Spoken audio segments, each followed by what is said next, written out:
जो हिकिड़ो शुमरो वो साईं करीमन जे दरबार में आयो त महबूब मुर्शिद करीम मशहूर वारे साईं हीअं ॾिसी पाण फरमाया त पुट तूं सैयद चईं मां शुमरो आहियां तो मां सैयद जी ख़ुशबू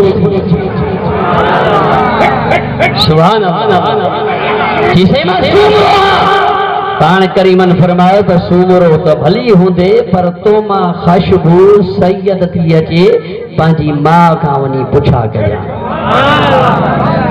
सूमरो साहब आयो पंहिंजे अमल खे चईंदा मां अॼु जुम्मतुल मुबारक जी नमाज़ दरबार आलिया मशहूरी शरीफ़ ते वञी पढ़ियमि साईं बादशाह मशहूर वारे साईं ही लफ़्ज़ फरमायनि त तो मां सैयद जी ख़ुशबू अचे पई थी।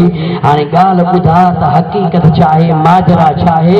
पाण अमड़ मुर्की करे थो मुर्की थी फरमाए त बच्चा मशहूर वारो साईं सच थो चओ।